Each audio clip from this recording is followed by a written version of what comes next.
Roche vient de Lisbonne, elle est architecte et elle est aussi historienne d'art et elle est depuis 2010, si je ne me trompe pas, présidente de Docomomo International, donc qui est une association internationale pour la préservation du patrimoine du XXe siècle. C'est quelqu'un qui est très intéressé non seulement à l'architecture européenne, mais à l'architecture d'autres pays, et en particulier de pays d'Afrique, et dont les anciennes colonies du Portugal, l'Angola et le Mozambique. Elle a publié un ouvrage que vous trouverez à la bibliothèque qui est consacré, qui est sur le même thème que la conférence, qui est consacrée, qui est une étude très approfondie donc, sur cette architecture moderne dans ce contexte-là. Vous pouvez trouver aussi un article en français d'elle dans un numéro de la Revue de l'Art, numéro 186, oui, je crois, qui était donc un numéro qui accueillait différentes contributions sur des contextes un peu inhabituels. Donc vous allez entendre, pour une fois n'est pas coutume, parler de pays dont on parle très peu dans les murs de cette école et entrevoir ce qu'a été donc la production de l'architecture moderne. Je la remercie très chaleureusement d'être venue parce qu'elle avait des engagements déjà pris et qu'elle a déplacer ses engagements pour venir faire cette conférence ce soir. Et donc, je lui suis très reconnaissante de venir nous présenter ce panorama. Et je lui cède donc la parole. Merci Anne-Marie Châtelet pour cette très gentille présentation. Je crois que c'est mieux que je suis assise à cause de l'enregistrement, non ? Donc, je commence pour dire, bon, j'espère que mon français ça marche, parce que vous direz, mais elle parle merveilleusement, bon, c'est vrai, mais parfois le vocabulaire, c'est parce que je ne parle que d'hier, donc je ne suis pas encore plongée complètement dans le français, donc si j'ai des problèmes, je vous demande. Mais donc, je commence pour dire que c'est un grand plaisir de retourner ici à l'école de Strasbourg. Je remercie l'invitation d'Anne-Marie Châtelet et en plus ce défi, pour parler d'une recherche qui m'est très chère et qui a été menée dès 2010, peut-être dès 2004, mais d'une façon plus systématique dès 2010, sur ce qu'on peut appeler la question de la modernité sur Angola et Mozambique, au moment d'une architecture menée dans un cadre colonial. C'est une question je dirais délicate et en ouvert. C'est une blessure qui n'est pas encore pas du tout fermée. Ce sont toutes ces questions qui sont à l'ordre du jour de la colonisation, de la décolonisation, de la post-colonisation, de la situation post-coloniale. Mais dans le cadre en plus de Docomomo, je crois vraiment avec fierté qu'il faut reconnaître ce patrimoine moderne qui est très, très spécial, très qualifié. Et en fait, je crois vraiment à sa réutilisation. Donc, je vais essayer, de présenter très rapidement ce que c'est le Docomomo, parce que je ne sais pas si vous êtes familier, oui. Et après, on plonge sur cette recherche qu'on a menée entre deux écoles du Portugal sur l'architecture moderne en Angola et Mozambique, avec cette idée que, on présente ici cette idée ce concept d'envisager comment des mondes différents sont capables de interchanger, de communiquer, pas avec une position je dirais, colonial dans le sens qu'il y a quelque chose qu'un plus fort apporte à l'autre. Je crois, pour moi, que la façon de regarder cette question, c'est vraiment de voir comment les flux, ils sont mixés, etc. Et après, enfin, de propositions, d'arguments conclusifs, c'est un peu la grande influence corbusienne, surtout en Angola. C'est absolument incroyable parce qu'il y a au moins 2-3 architectes d'Angola qui sont venus à Rue de Sèvres, à Paris, aux années 40, pour étudier et pour travailler avec Le Corbusier. Donc c'est très intéressant que les Portugais qui s'approchent de Le Corbusier, ils viennent justement d'Afrique et d'Angola. Et aussi, disons, une autre, je dirais peut-être un autre chemin plutôt conduit de l'autre côté d'Afrique, du côté de l'Inde, qui est un peu différent.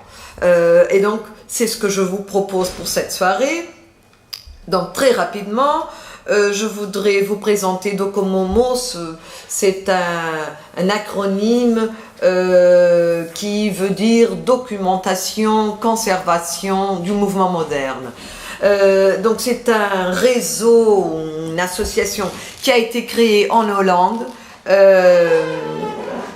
à un moment très spécial, donc à la fin des années 80, au moment où on peut dire que l'architecture du mouvement moderne n'était pas vraiment appréciée. Et avec la destruction, excusez-moi, de quelques complexes, édifices, parties de villes, etc. Et c'est curieux de voir que ces Hollandais qui étaient premièrement à Heido, venaient après à Delft, ils sont organisés très pragmatiquement, comme les Hollandais ils le savent faire, non? Et en fait, les œuvres qu'ils voulaient protéger, elles sont aujourd'hui protégées, et au moins une d'elles est patrimoine mondial et l'autre est en route pour. Donc, ils ont gagné son pari, je dois dire. Et donc, ils ont créé en fait une association plutôt européenne.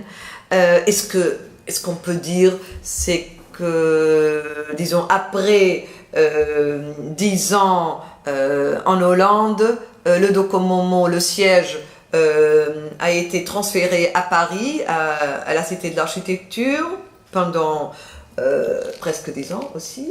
Et bon, comme Anne-Marie a dit, j'ai commencé mon mandat en 2010 à Barcelone, premièrement, à la Fondation Mies van der Rohe.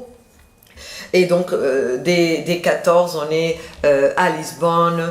Et c'est un peu curieux dans mon école, ça c'est l'université de Lisbonne, c'est le premier campus de Lisbonne. Au Portugal, l'université c'était Coimbra, non, c'était l'université du Moyen-Âge traditionnellement. Et donc ce campus de Lisbonne, il est très influencé comme vous c'est un peu facile, par Auguste Perret. Donc pour nous, la modernisation a été plutôt de grande influence française, Perret, aussi Garnier, Lyon. C'est très curieux. Et avec je dirais, quel est le mot en français, une touche, disons, une layer un peu fasciste, naturellement. Bon, on y va, en avant, et donc on essaye de faire un grand réseau entre notre partenaire et aussi les membres institutionnels. J'espère que l'école de Strasbourg, brefement, peut rejoindre notre réseau. J'avais oublié, j'ai emmené un des journaux, on publie 2 journaux par an, donc maintenant on prépare le 60, c'est pas mal pour une organisation qui a presque 30 ans, donc tous les années, on a fait les 2 journaux. Celui-là est un peu spécial, il a été dédié à Louis Kahn, donc je crois que c'est le seul journal au monde qui s'occupe des questions de la réhabilitation, pas uniquement les questions techniques, mais aussi les questions conceptuelles. On a fait un numéro assez important en 2016, 15-16, sur le Corbusier. Enfin, notre idée, c'était vraiment de faire lobby et pression sur la question du patrimoine mondial, et ça a marché en juillet 2016. Ça a été approuvé, finalement, à Istanbul. Et donc, parfois, on a inauguré une espèce de numéro monographique, mais disons que notre nature, c'est plutôt de faire des numéros thématiques. Et donc, vous pouvez aller chez notre website et vous verrez les divers numéros. Donc, la mission de Docomomo a à voir avec toutes ces questions. Je ne vais pas les répéter, c'est un peu boring, mais c'est l'idée de la sauvegarde, de la conservation. C'est l'idée que pour intervenir d'une façon, enfin, consciente, il faut vraiment faire l'histoire. Enfin, documenter, comprendre les choses. Pas seulement la matérialité, qui est très importante naturellement, mais tout le process de construction et, pourquoi pas, et c'est à cause de ça qu'on a un peu changé, on a changé notre constitution, qui était le Eindhoven Constitution Statement, et maintenant c'est une constitution entre Eindhoven et Séoul, parce qu'en 2014, lorsqu'on a fait la conférence à Séoul, on a ajouté le terme, parfois on discute beaucoup, on utilise surtout l'anglais comme langue de communication, et on sait qu'il y a des petites nuances au mot, non? Mais en tout cas, en anglais, ça fonctionne, c'est l'idée de la réutilisation, du reuse. Donc, je peux dire, on peut élargir notre action, pas seulement la conservation, mais aussi admettre l'idée de la réutilisation. Ça veut dire de la transformation, parce que parfois il le faut. Donc, chaque conférence, on travaille surtout avec les jeunes et on fait des petits ateliers qui marchent assez bien. Le cas de Séoul, ça a été très intéressant. Je vais passer rapidement. Très intéressant parce qu'on a réussi vraiment à sauver un grand complexe métaboliste. On essaie enfin de mettre dans notre réseau ou avec nous des architectes, des urbanistes, des gens qui pensent la ville, même si c'est trop polémique, c'est bon pour nous, ça. Nous avons eu Bren, qui est un des, à mon avis, des plus intéressants restaureurs qui ont fait des réhabilitations du patrimoine moderne, surtout en Allemagne. Aussi très intéressant, la Catherine Vassal, ils sont venus à la conférence de Lisbonne en 2016 et vous êtes tous invités pour Tokyo dans une année et demie. Pour la prochaine conférence, je crois que ça va être très intéressant et ça a beaucoup à voir avec la France. Il faut venir. On travaille tous les jours sur les questions du patrimoine en danger. Les journaux, je vous ai parlé, seulement pour vous donner une idée. Par exemple, on parlait des journaux sur sur l'intérieur design. Ça c'est un des numéros qu'on a travaillé sur Afrique, les questions des grandes infrastructures, la grande densité lorsqu'on a approché l'Asie et la Corée. Ça c'est le numéro dédié à Le Corbusier, aux œuvres de Mies, à Louis Kahn.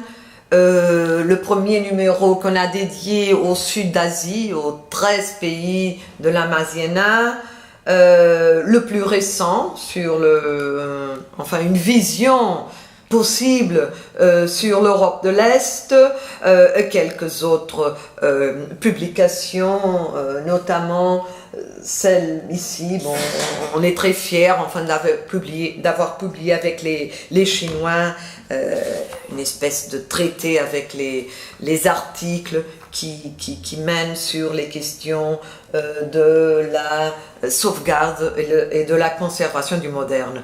On organise naturellement des visites guidées, des tours, et ça a été très intéressant lorsqu'on a lancé une espèce de réseau pour le grand public qui s'appelle le MOMOV, ou le Moderne en Mouvement, et qui est un système pour application dans les iPhones et les cellulaires. Enfin, on est dans un pays où on peut voir quels sont les édifices ou les ensembles qui ont été élus comme importants. Par exemple, quelques-uns, ça c'est un cas qu'on est aussi très fier, c'est le Lignon à Genève, qui a reçu le prix de Europa Nostra, et qui on a, dès le Docomomo, lancé en 2010 comme un cas très intéressant, et lorsqu'il a été lancé, c'était vraiment un cas perdu. Donc on croyait que ça va... c'était pour détruire. Bon, très rapidement, website, tout ça, et maintenant on plonge. Je dois faire un petit peu rapide. Bon, cette idée de climat, de culture, comment est-ce qu'on peut voir ces mondes qui se regardent avec des regards croisés.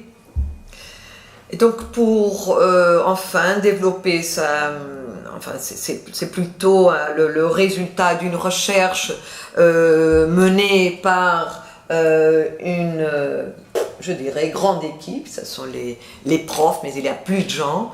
Et donc l'idée, la première idée qu'on voulait comprendre, c'est comment est-ce que ces réseaux, ces flux ont marché entre Europe, le Brésil, en disant l'Amérique du Sud et l'Afrique.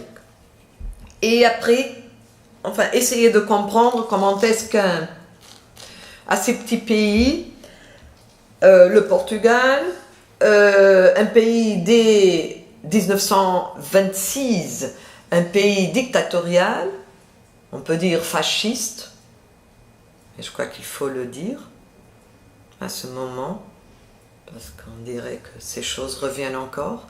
Et donc vous voyez l'idée qui était passée de mon pays, et bon, le titre ça veut dire Portugal, c'est pas un petit pays. Ah ben non, c'est un empire très grand. Et donc c'est tout l'empire qui envahit presque la Russie. Et donc c'était vraiment une idée absolument, à mon avis, hors du temps. C'est une question un peu compliquée, mais comme je suis portugaise, je pense un peu à notre culture, et je crois qu'on est toujours en contre-cycle.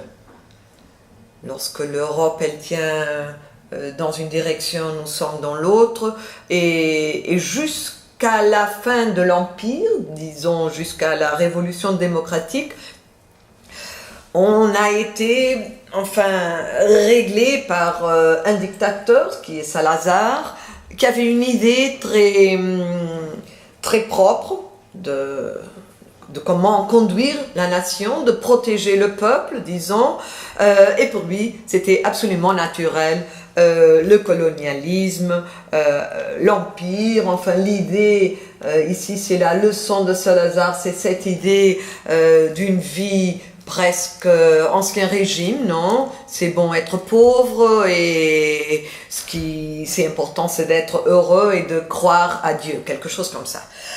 Et donc c'est un peu dans ce climat que les choses se développent aux années 30, mais lorsque, je peux dire, la guerre éclate, et peut-être la guerre d'Espagne, donc fin des années 30, 36, 39, on peut dire que les architectes au Portugal, ils commencent à avoir vraiment une conscience politique, et ça c'est très important.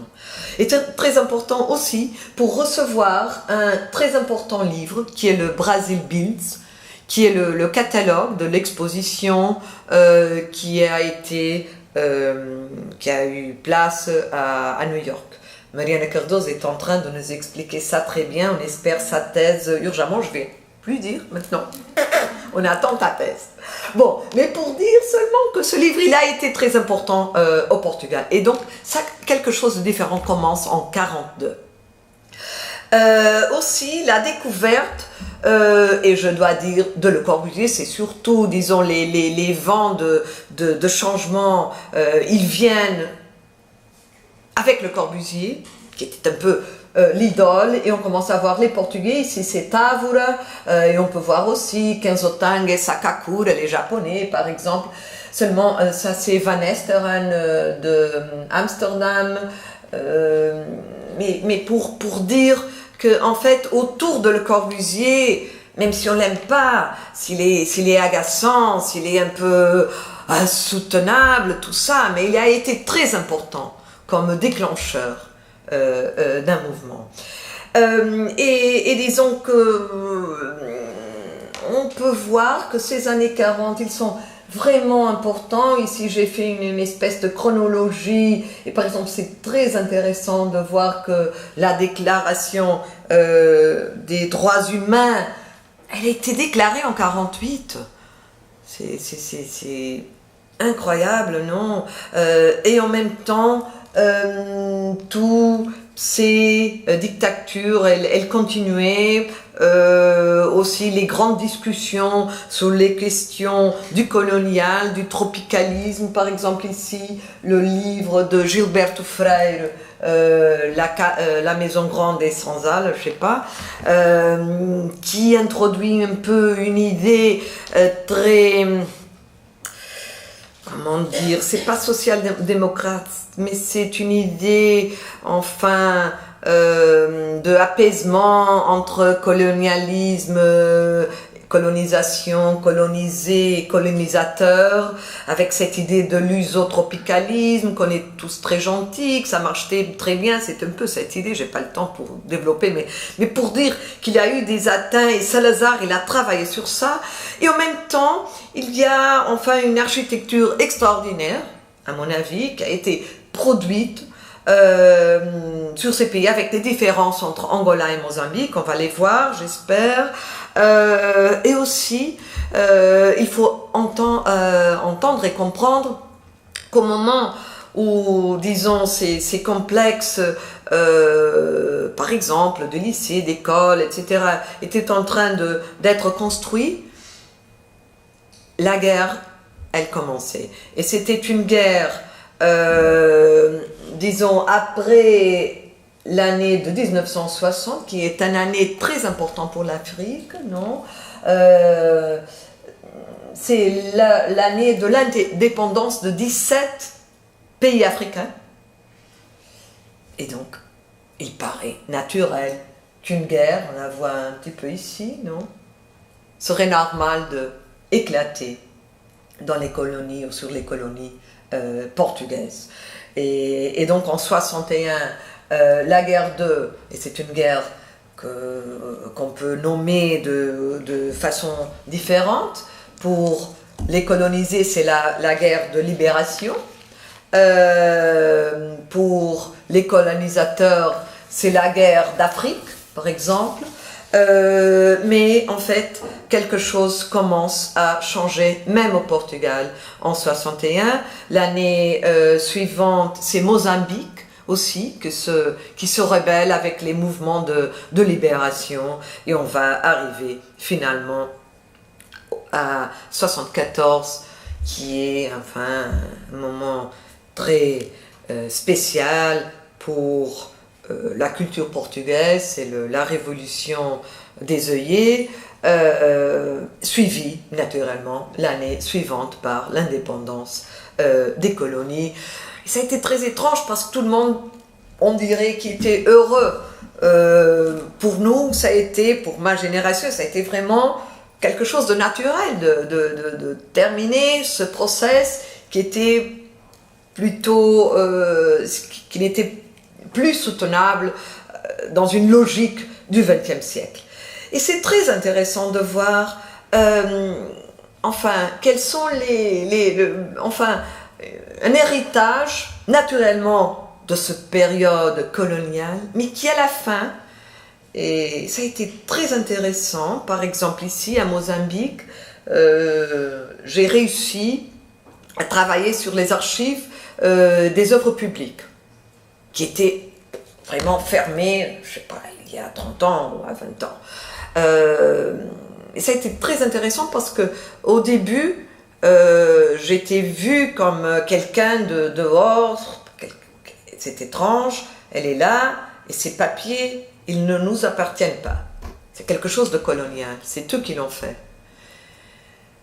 Et après, lorsqu'on a fini notre recherche, après 4 ans, disons, l'attitude a été absolument différente. C'était vraiment l'idée que ça c'est notre héritage, c'est le héritage de Mozambique, et donc ces papiers ils nous appartiennent.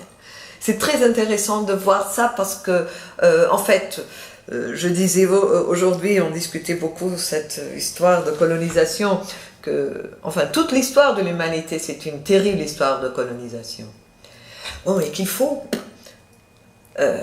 enfin, survaincre,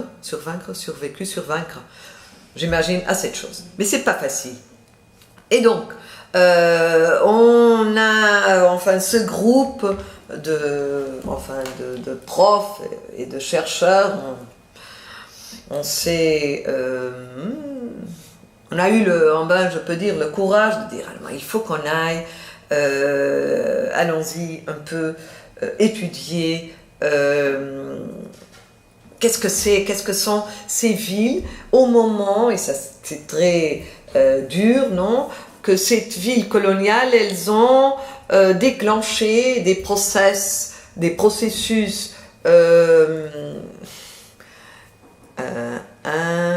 imparáveis, difficiles d'arrêter, de ce qu'on appelle la ville informelle. Donc on regarde ces villes, elles sont très belles, mais elles sont un peu le déclenché d'une surface énorme de villes informelles. Donc c'est vraiment dur tout ça. Mais il faut l'étudier, il faut le regarder. Et en plus, par exemple, le cas de Luanda, ici c'est Luanda années 60, enfin avec ce glamour. Excusez-moi, qu'est-ce qui s'est arrivé? Et ça, c'est quelque chose de transformation absolument très très très rapide des années 2010, 2012, 2014. Non, et donc, on comprend que peut-être il faut vraiment regarder cet ensemble avec les yeux, enfin, de la documentation, enfin, et de l'héritage. À Mozambique, on a réussi, parce que la vie elle n'est pas si chère qu'à Angola, à plonger un peu plus sur le territoire et à faire un travail plus extensif. On est allé à presque les villes les plus importantes, donc on a redessiné, on a regardé les villes enfin des années 50-60, les transformations aujourd'hui. On a essayé enfin de prendre des thèmes, par exemple les relations entre l'art et l'art africain et son influence sur l'architecture. Et comme les architectes, ils étaient vraiment fascinés par la capacité créative africaine, surtout aux années 50 et 60. On a essayé enfin de comprendre quels sont les livres les plus importants, et on parlait tout à l'heure de Coulterman, mais aussi le couple Maxwell Fry et Jane Drew, que tout le monde connaît, de Chandigarh, qui ont vraiment travaillé toute la question enfin, des pays tropicaux, aussi avec Königsberg, qui est l'Allemand, qui a laissé, le Juif qui a été obligé de laisser Berlin aux années 30 et qui est allé en Inde, et après qui a développé un travail extraordinaire aussi à Londres au sein de l'Architectural Association. Et enfin, on a essayé d'étudier par exemple quels sont les dispositifs naturels, passifs pour contrôler les questions climatiques et qui en même temps étaient très, qui poussaient une espèce de formalisation de désir de forme des architectes, naturellement suivant assez proche le modèle brésilien, mais pas exactement le modèle brésilien. Et c'est très intéressant de voir comment tous ces pays tropicaux, entre Inde, Brésil, Afrique, il y a des relations. Donc on a préparé une base de données assez lourde, vous pouvez la voir, on a encore ce site, on a tous les relevés et finalement on a préparé cette chronologie, on a regardé aussi les questions urbaines, on a essayé de comprendre les différentes villes, ça c'est Quelimane, Mozambique, c'est une ville extraordinairement belle, Maputo qui était Lawrence Marques en avant. Maputo c'est un cas très intéressant d'une capitale d'un pays, de Mozambique, qui a une position absolument excentrique sur le territoire, seulement au sud. Aussi de comprendre les unités d'habitation, par exemple, faites par un disciple de Le Corbusier, ça c'est le Prenda, unité d'habitation, enfin, et tout le plan directeur de Luanda, fait par Fernão Simões de Carvalho, un des disciples de Le Corbusier. Aussi, regardez la question du logement, aussi du logement social dans ce cadre colonial, le grand nombre, mais aussi, enfin, l'habitation, le logement pour la grande, la classe moyenne, enfin, la bourgeoisie coloniale, comment, enfin, on essayait beaucoup de systèmes intéressants sur ça, aussi quelques complexes absolument singuliers. Par exemple, celui-là à Quelimane, c'est un complexe fait d'un quartier avec un hôtel, avec du logement, avec le premier supermarché de Mozambique et aussi l'usine, enfin le reste, ou plutôt ce qui reste de l'usine qui a supporté la construction de ce petit quartier à Quelimane. Donc ils se sont rendus compte qu'il fallait produire des briques, il fallait produire de la céramique, et ça c'est ce qui reste aujourd'hui. Des choses assez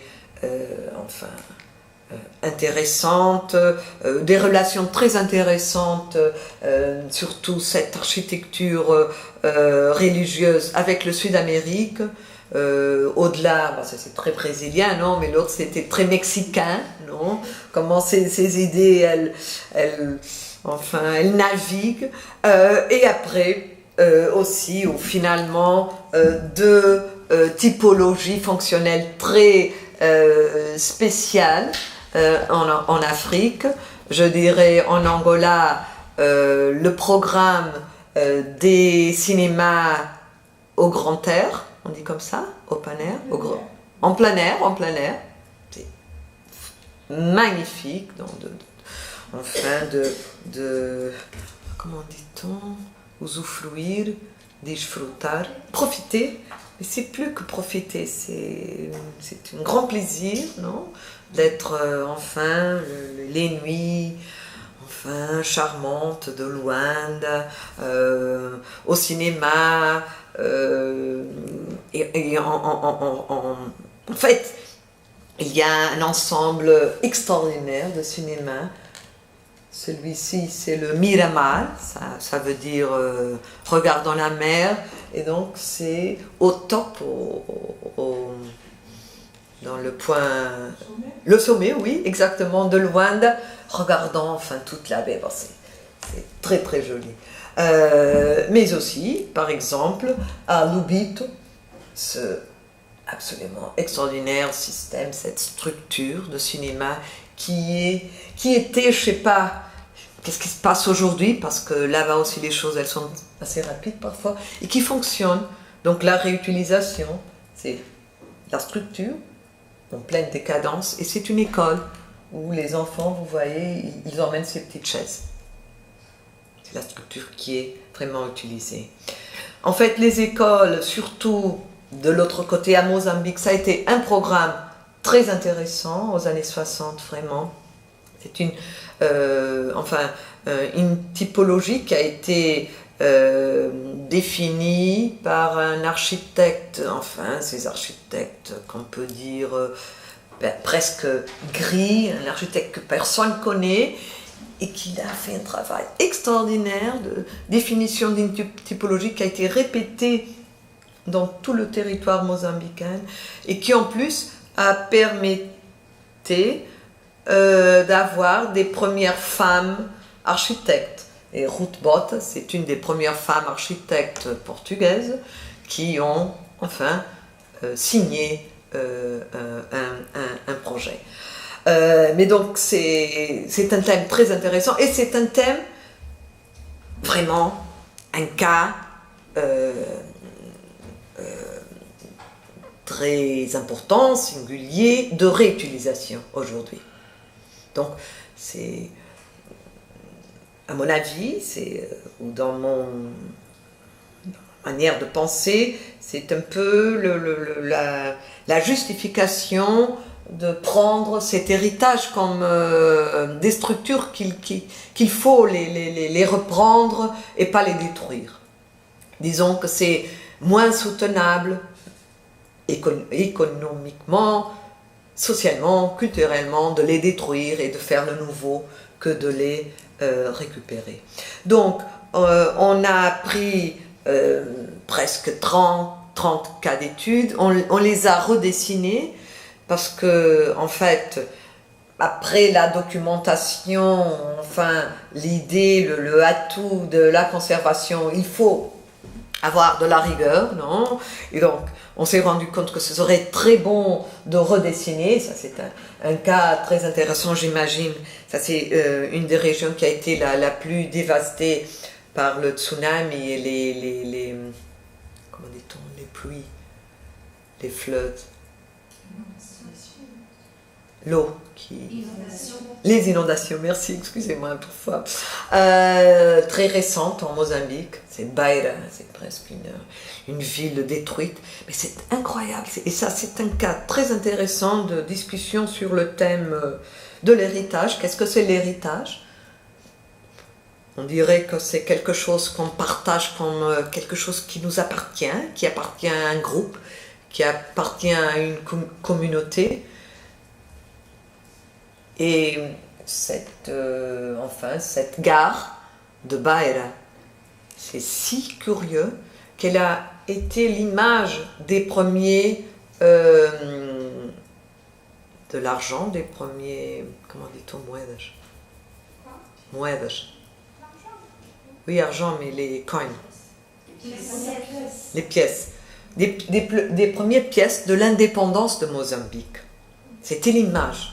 C'est très intéressant. En plus, parce que c'est une structure qui presque ne fonctionne plus, parce que la ville de Beira, dans le schéma actuel des réseaux de ferrovie, de train, presque disparu. Le port, maintenant c'est l'autre port de Nampula qui est important. Et il y a une grande histoire politique qui a à voir avec ça. Mais pour dire que même si ça ne fonctionne plus comme la grande gare, il y a une fierté très spéciale des gens de la ville de Beira qui,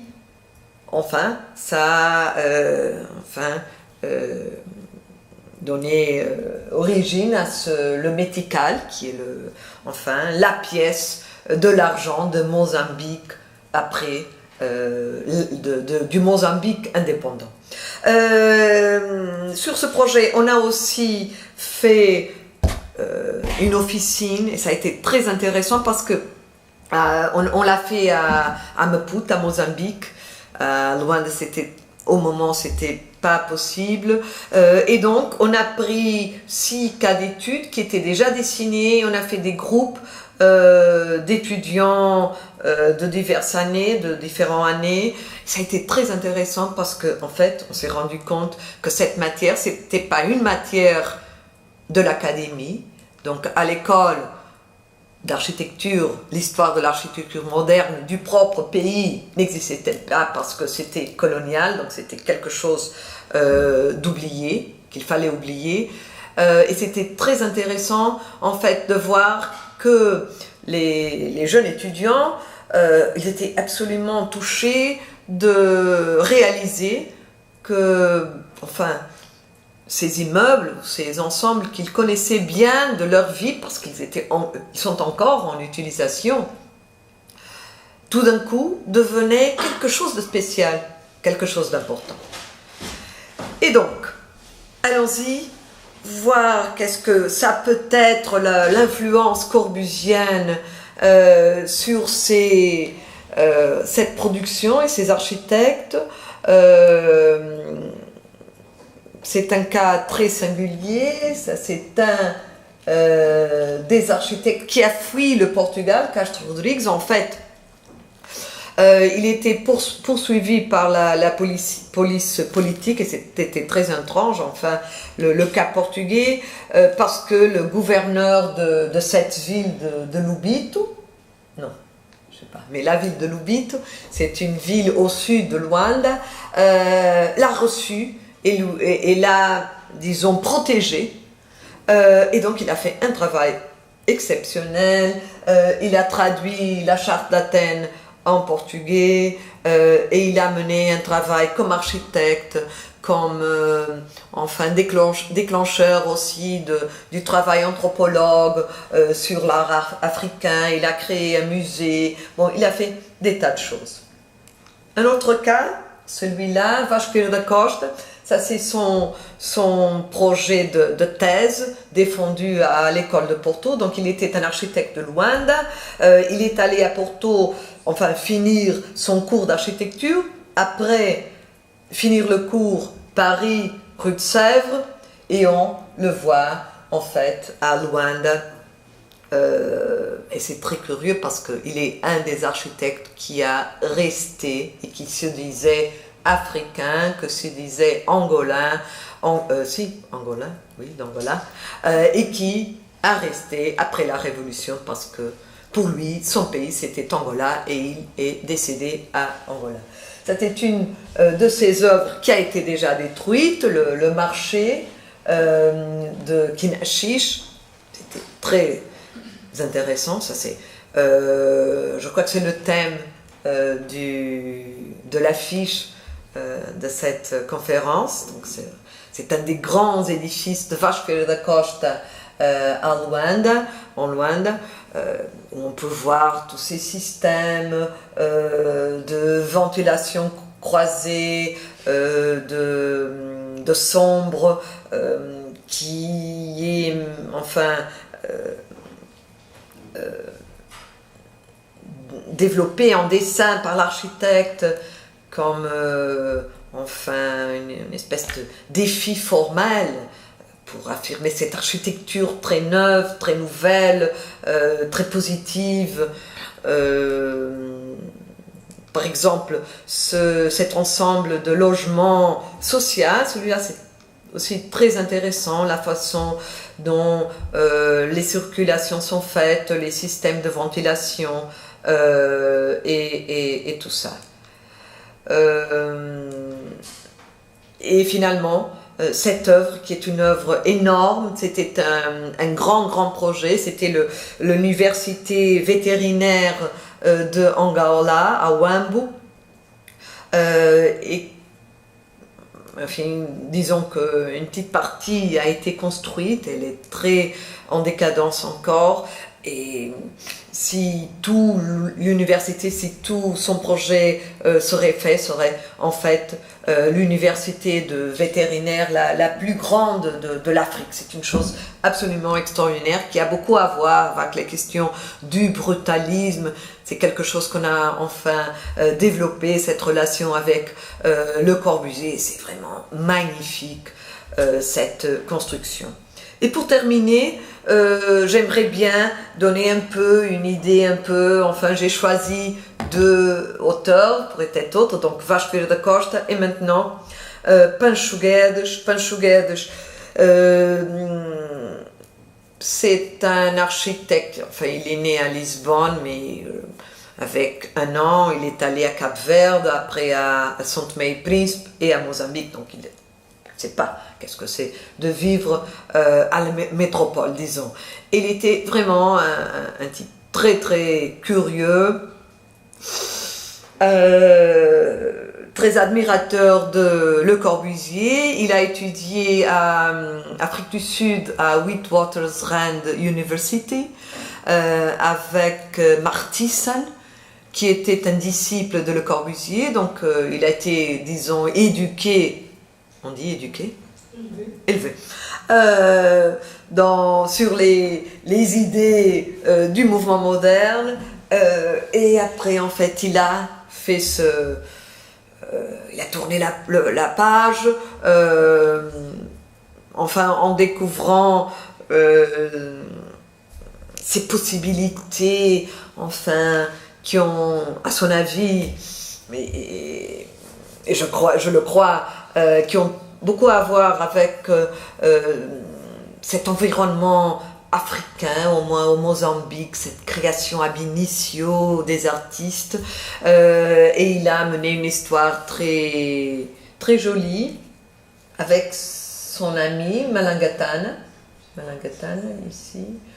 Donc Malangatana, dans ce cadre colonial, il était un serviteur.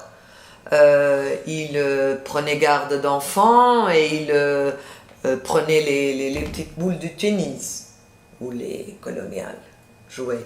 Et Pancho a découvert qu'il avait, que ce type avait un génie très spécial, et lui a enfin proposé de « Ah bon, tu arrêtes ce travail qui ne t'intéresse pas, tu viens vivre chez moi, je te donne une partie de la maison et tu peins, tu fais ce que tu veux. » Et Malangatana, comme très Mozambique, non, ah, moi je ne peux pas décider ça, tu dois parler avec mon père et avec ma femme.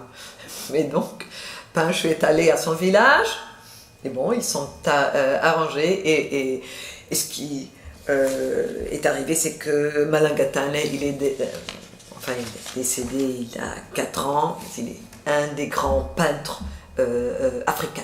Enfin, en fait, il est devenu poète, peintre, et toute sa vie, enfin, comme ça. Et Pancho, naturellement, il a profité aussi de cette, enfin, de ce bain d'imagination, d'une certaine culture abstraite, et donc, dans ses idées, il a toujours dit, non, qu'il défend, il crie, non, il réclame, je crie, je défends pour les architectes les mêmes droits et libertés que les peintres et les poètes ont eu, enfin, il y a longtemps. Et donc on va avoir un architecte qui commence vraiment à s'intéresser, pas d'une façon, je dirais, pas paternaliste, mais vraiment une façon très sérieuse, d'admiration profonde sur les manifestations d'Afrique, et naturellement il a pris part au mouvement de libération, ça veut dire la lutte continue, non, et on le va voir par exemple 10 ans sur la ville où il vivait, Lourenço Marques, aujourd'hui Maputo, c'était un monde rare pour lui où tout pouvait arriver. Il y avait les types de la police secrète qui faisaient des choses horribles, mais en même temps il y avait des gens qui étaient créatifs, et lui-même il a réussi à faire, par exemple, des officines, des workshops avec des artistes, avec les petits constructeurs. Il mélangeait tout. En plus, lui et ses amis sud-africains, ils ont poussé et aidé Malangatana à, enfin, exister comme un auteur. Et on va voir Pancho publié au numéro des architectures fantastiques de l'architecture d'aujourd'hui. On va le voir encore lui-même comme chercheur et comme, anthropologue, entre guillemets, a étudié les Maponga et a publié aujourd'hui Art et Architecture, et a plongé sur ces manifestations de peinture sur les murs et sur les portes, et elle les porter à sa propre architecture, et aussi à voir, par exemple, comme en 62, le premier congrès international de culture africaine à Salisbury, au temps, Swaziland, qui était l'ancien pays, où il a rencontré Tristan Tzara et qui a dit, je crois que je m'excuse d'avoir ça en anglais, mais c'est un peu l'idée qu'il faut venir au bout du monde pour découvrir les plus anciennes et les plus archaïques choses, les choses qu'on voulait voir. En Tristan Tzara, on imagine du temps du dadaïsme, non, qu'on voulait avoir vu il y a longtemps. Et donc ces deux hommes, ces deux personnages ont devenu très proches, très grands amis, et on va et Tristan Tzara, il a décidé d'aller à Mozambique et connaître l'œuvre de Pancho, faite avant cette rencontre. Ça, c'est par exemple une boulangerie. Donc, ces idées un peu extraordinaires sur l'architecture de Pancho qui a mélangé, toutes ces influences très très différentes avec une espèce de création de narrative avec chaque de ses œuvres. Ça, c'est le lion qui rit, the Smiling Lion. Non. Chaque immeuble, chaque ensemble a un nom. Il a inventé une espèce d'une famille de animaux, de dragons, d'animaux fantastiques, un peu surréalistes si on peut dire.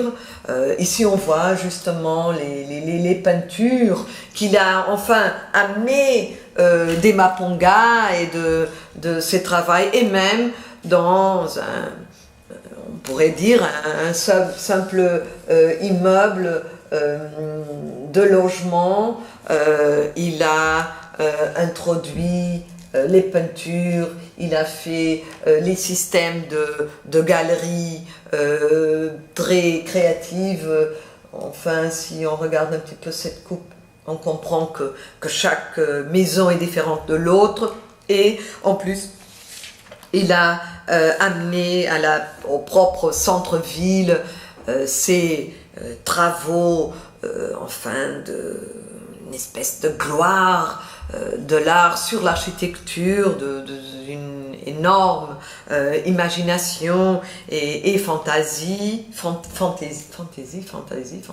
oui. Ça, c'est le Prométhéeus, ça, c'est un jardin d'enfants très Louis Kahn, non, c'est très, parce qu'en même temps, il croisait beaucoup d'informations. Et ça, c'est une résidence d'étudiants pour les frères suisses protestants qui l'ont commandé et qui fonctionne parfaitement encore aujourd'hui avec ces systèmes en bois qui sont encore là. C'est incroyable, c'est vraiment très intéressant. Bon, j'espère que j'étais pas trop rapide ni trop lente, mais en fait je termine avec un peu, enfin essayant de faire une idée de cette Afrique de subsaharienne, donc après le Sahara, cette Afrique tropicale entre Angola et Mozambique, un peu comment il a été possible de penser l'architecture pour répondre à des questions très précises de climat, mélangeant enfin une grande fantaisie, faisant une relation entre l'art et l'architecture, enfin, et avec une approche assez brutaliste entre le grand air et la grande échelle africaine. Et, enfin, c'est vraiment un horizon, enfin, qu'on perd, rien à voir avec l'Europe, non, c'est vraiment la grande échelle et très très émouvant. Bon, merci.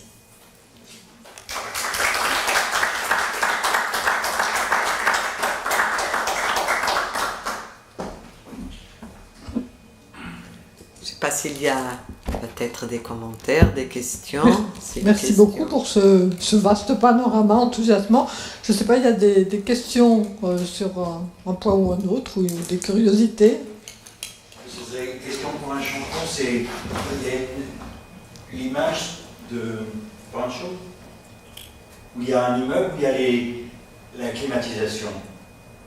Est-ce que, parce que vous avez parlé là, ici, faire les choses pour les grandes chaleurs, et on voit une image, c'est avant, on voit une image où il y a des bâtiments qui ont...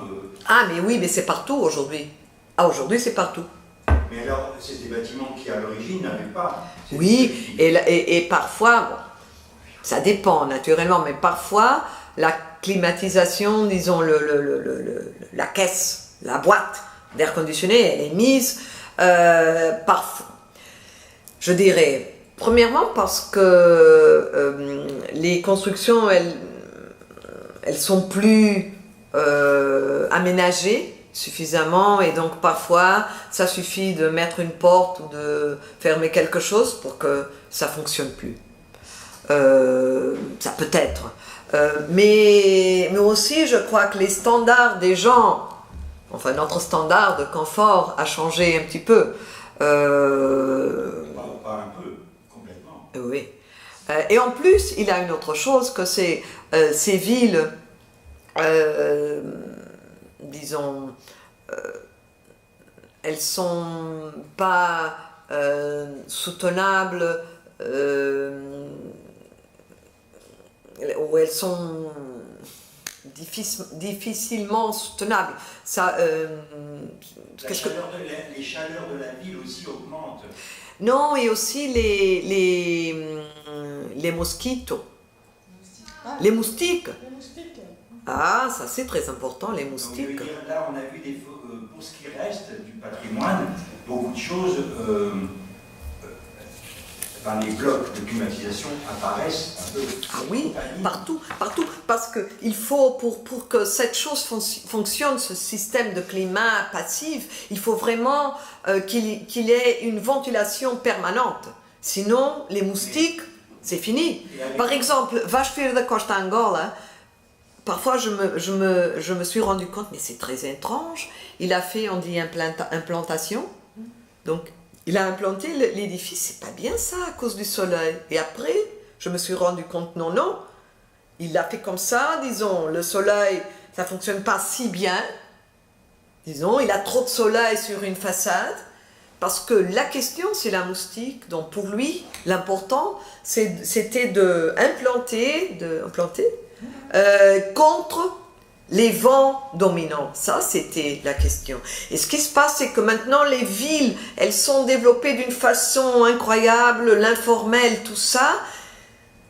Et bon, les moustiques, c'est un grand problème. Il faut avoir des systèmes très propres d'infrastructures, de tout ça. Les moustiques sont les maîtres, en fait. situation. Oui, presque. Mais sur les maîtres, parce que on soigne pas assez bien les villes. Ça, c'est un grand problème. Et les villes, elles sont comme ça, naturellement, à cause de la colonisation, qui était une colonisation blanche et qui attirait, enfin, la population native à venir en ville, mais ils n'avaient pas de conditions, enfin, de qualité pour vivre.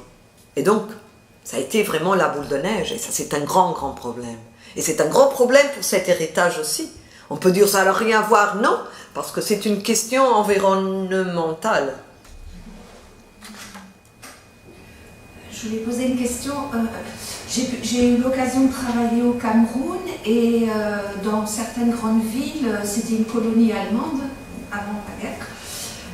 Il y a encore un patrimoine de l'architecture coloniale allemande qui est d'ailleurs assez apprécié par les architectes camerounais, puisqu'ils m'ont dit, il y en a un qui m'a dit qu'il étudiait ces bâtiments et qui utilise notamment comme matériau la terre stabilisée, c'est-à-dire c'est pas du béton. Ils avaient pu à l'époque utiliser la terre stabilisée, je pense avec du ciment, pour ces constructions coloniales. Oui, et ça fonctionne très bien du point de vue thermique. Voilà, c'est ça qui est apprécié. Là, j'ai eu l'impression qu'il y avait beaucoup d'ouvrages en béton. Oui, plutôt en béton. Mais il y a aussi, peinche aux années 50, c'est surtout le béton. Mais il y a eu aussi Vasco da Costa, celui d'Angola. En plus, il a créé ce qu'on appelle le laboratoire de génie et d'architecture d'Angola, LEA. Et là-bas, il faisait des recherches sur justement des alternatives au béton industrialisé, disons, européen, avec la terre locale, pour répondre, parfois avec des murs assez larges, avec de la performance thermique. Vasco da Costa, c'est très intéressant parce que vraiment il a plongé sur Angola comme territoire. C'était très différent, je dois avouer, en Angola, disons que la mélange, elle existait vraiment, et au Mozambique, je crois peut-être avec l'influence de l'Afrique du Sud, c'était l'apartheid. C'était un peu terrible au Mozambique. Et donc ce que Pancho a fait avec Malangatane, c'était vraiment extraordinaire. Au Mozambique, c'était vraiment, il y avait des queues, des bus, tout était séparé, c'était horrible. Et à Angola, non. Angola, il avait déjà, disons, une espèce de ferment, de germen de libération du pays, tout ensemble. Si on peut dire comme ça, non. C'est un peu les classes dirigeantes, mais elles étaient très, très mélangées à Angola. C'était très différent en Angola. Même l'architecture, naturellement, elle reflétait, réfléchir, oui, elle reflétait ça, oui. Oui. Angola, c'était beaucoup plus en avance, dans ces termes, disons. Pas raciste, je dirais. Si je peux parler comme ça, j'ai un peu peur de parler de ces choses maintenant. C'est un peu terrible. Vous avez parlé d'un bâtiment qui a été référencé patrimoine de l'humanité, mais vous n'avez pas dit lequel. En parlant du début d'Okomomo, donc des années 80. Ah, c'est la fabrique Van Elle à Rotterdam, l'usine Van Elle. Et l'autre, c'est le sanatorium Zonnerstal. Je crois qu'ils sont les deux patrimoines mondiaux, je me suis trompée, les deux. Et le Zonnerstal, c'est une restauration qui a été eu lieu. Et oui, c'est ça. Zonnerstal a été le premier et l'usine Vanel à Rotterdam, c'était vraiment quelque chose de surprenant parce qu'il a été reconnu patrimoine mondial après une réhabilitation transformative, très transformative. C'est vraiment surprenant.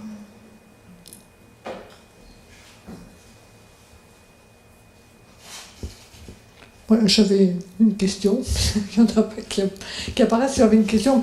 Tu as présenté le cas d'une femme architecte qui a construit des écoles. Donc je trouve ça intéressant à double titre, d'une part sur le programme, parce que c'est vrai qu'on voit souvent que les femmes architectes, elles construisent soit des cuisines, soit des écoles. C'est les programmes prématernels, non, favoris pour les femmes architectes. Et en plus, je trouve que c'est assez intéressant parce que souvent, on a vu, il y a une étude qui est en cours là, sur les femmes architectes en France. Celles qui émigrent, par exemple, au Maroc, elles ont des possibilités de construire qu'elles n'ont pas dans la métropole. Et donc, je me demandais si le cas était le même et s'il y avait d'autres cas de femmes architectes qui étaient allées en Angola ou au Mozambique pour construire alors qu'elles ne pouvaient pas construire au Portugal. Disons qu'au Portugal, elle construisait, mais elle signait pas. Parce qu'elle appartenait toujours, il avait un mari, ou c'était pas la femme. Et en fait, j'ai presque la théorie que les femmes, pour être actives comme architectes, l'histoire nous dit que c'est hors d'Europe. C'est Lina Bobardi, qui était italienne et qui était allée au Brésil. C'est cette femme-là, Ruth Bott, c'était vraiment surprenant, parce qu'en plus, j'ai travaillé avec elle lorsque j'ai commencé ma vie professionnelle dans un cadre public. Elle était ma chef. Elle était vraiment très cool. C'était vraiment très comme ça. Quelqu'un disait, elle avait travaillé en Afrique, au Mozambique, quelque chose des écoles, mais personne lui donnait de l'importance sur ça. Elle non plus, elle était très discrète et ça a été vraiment étonnant lorsque j'ai commencé cette recherche et j'ai dit, mais je connais cette lettre, je connais cette signature, c'est elle. Et alors j'ai essayé de lui parler, elle était avec Alzheimer, c'est horrible. Mais il y a d'autres cas aussi de femmes parce qu'au Portugal c'était presque impossible, non, les femmes n'existaient pas avant la Révolution. C'était une autre espèce de colonisation. On votait pas, on voyageait pas. Par exemple, moi, c'était impossible d'avoir ma vie maintenant parce que mon mari devrait me autoriser quelquefois, chaque fois que je voyageais. C'est incroyable, non? C'était vraiment un autre monde, c'était le 19e, le 18e siècle, je sais pas. C'était vraiment absolument terrible. Et en fait, on verra, je crois que le monde est en train de changer. Il y a beaucoup de femmes architectes à ce moment. C'est plus une profession pour hommes. Moi-même, dans ce cadre, disons, public, après, j'ai été dans le bureau de projet, je faisais des projets, je me rappelle d'être assez jeune et d'aller sur le chantier à 7h du matin, et il rigolait, elle arrive, et des choses comme ça, il fallait que je boum, boum, boum, boum, boum, comme ça. C'est vraiment de l'affirmation féministe un petit peu. C'est comme ça, oui. Mais c'est très intéressant de voir que hors d'Europe, les femmes ont commencé à être professionnelles d'architecture.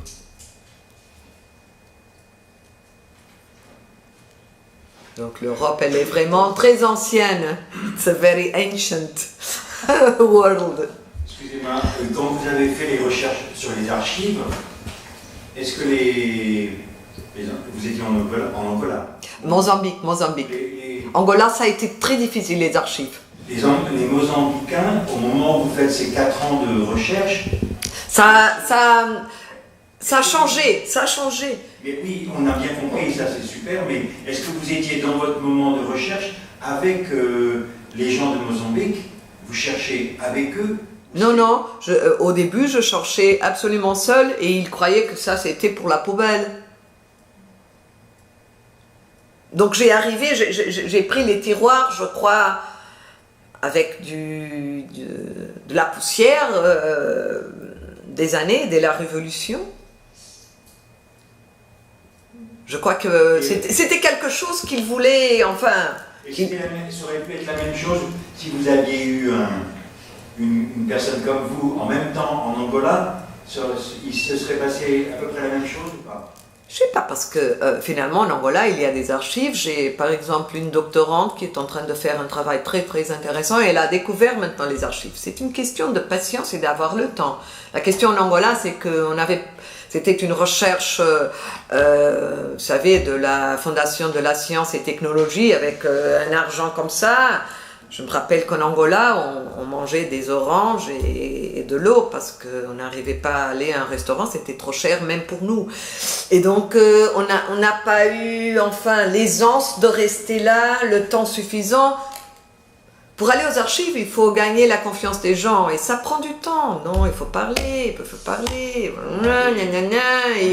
ils doivent te croire et après ils disent ah bon, viens demain et demain ils te disent ah, pas aujourd'hui et donc tu dois aller. C'est comme ça et lorsqu'ils comprennent que tu veux vraiment, ils te donnent.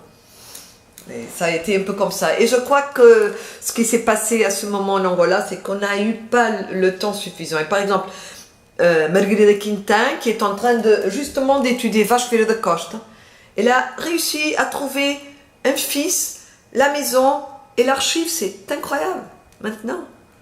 C'était quelque chose qu'au début de la thèse, on ne croyait pas et 13 ans après, elle a réussi. Comme ça, c'est bon. Donc maintenant, ce dessin, il est beaucoup mieux maintenant. Parce que c'était un peu une improvisation entre le Google et ce qu'on savait. Et c'est des fois très touchant de voir, par exemple, l'exposition de Doshi, qui est au Vitrard de Villeneuve. On voit ces vieux calques, et les vieux calques quasiment déchirés avec les scotch. Oui. Très touchant. Oui. Doshi, il est extraordinaire. Oui. C'est très bon. Mais je crois que c'est un monde extraordinaire d'une production architecturale très, très forte, très sérieuse. Et la question du climat, je crois qu'il y a des dispositifs très intéressants qu'ils ont inventés. Par exemple, au marché de Kinashish. Par exemple, on voit que ce marché, il a été détruit. Mais il a été détruit contre la volonté des architectes d'Angola. C'est pas moi qui est la blanche qui va la dire ah bon, ça c'est héritage. Non, ils le savent. Ils se sont battus, mais ils n'ont pas arrivé à résister, enfin, à convaincre la spéculation. Parce que, en fait, beaucoup de choses qui ont été détruites, on pourrait dire sur l'angle du réchauffement climatique, c'est notre futur. Notre futur est là. Oui. Avec ou sans moustique. Oui. Non, parce que si les villes, je crois que si les villes, elles sont pas avec des, comment dit-on ça en français, avec des problèmes, si elles sont clean, pas de problème avec les moustiques. Le problème, c'est qu'il n'y a pas de l'eau suffisante, de problèmes de canalisation, d'infrastructure, c'est tout ça. Et donc les moustiques, oh, elles sont heureuses, non? Et elles nous piquent. J'ai une question. Merci. J'ai une question sur Vous travaillez à Chandigarh avec le mobilier de Chandigarh? On est censé, oui. On commence, on est dans les archives pour le moment. Mais il faudra aller à Chandigarh, oui. Mais c'est un autre problème. Oui, j'ai une question sur les systèmes de ventilation. Je voulais savoir s'il y avait eu des diffusions, s'il y avait eu des publications, si on sait s'ils communiquent en fait avec d'autres architectes d'autres pays. Ouais. Ou si c'est vraiment des systèmes définis sur place et qui restent dans du local en fait. Il y a eu des publications portugaises aussi. Naturellement que, disons que ce réseau de connaissances sur la réponse architecturale aux questions climatiques a eu un atout très important. C'est toujours les Anglais qui sont très pragmatiques à la AIA, non, à la Architectural Association, avec les cours de Tropical Architecture qui ont été lancés en 54-55, avec tout la connaissance, en fait, ce qui apparaît, c'est le couple Frey and Drew, mais en fait, à mon avis, c'est Königsberg qui savait tout. C'est l'Allemand qui avait vécu des 33, je crois, en Inde et après, qui savait, et donc ce réseau de la AIA était très important et beaucoup des architectes portugais sont allés à Londres faire le cours. Ce cours, il était vraiment important. Donc, il avait une espèce de groupe qui cherchait des solutions pour les questions tropicales. C'est quelque chose qui est inexistant aujourd'hui, par exemple, parce que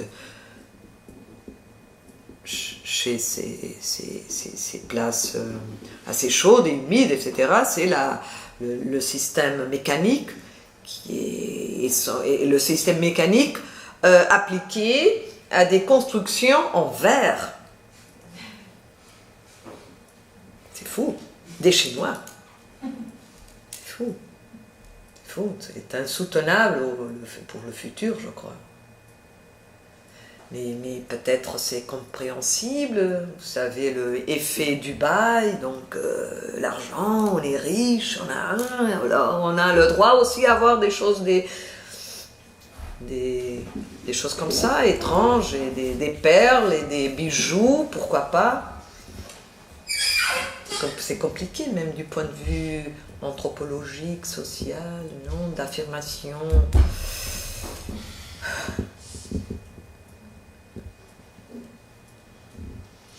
Bien, ben je crois qu'après cette présentation et cette discussion, nous allons terminer la soirée. Donc je vous remercie et je remercie encore une fois Anna d'être venue jusqu'à nous pour cette présentation. J'espère que ça vous aura ouvert des horizons nombreux et que peut-être il y aura certains d'entre vous pour aller au moins visiter ou du moins regarder l'ouvrage que vous trouverez encore une fois à la bibliothèque. Voilà, merci beaucoup Anna. Merci Anna.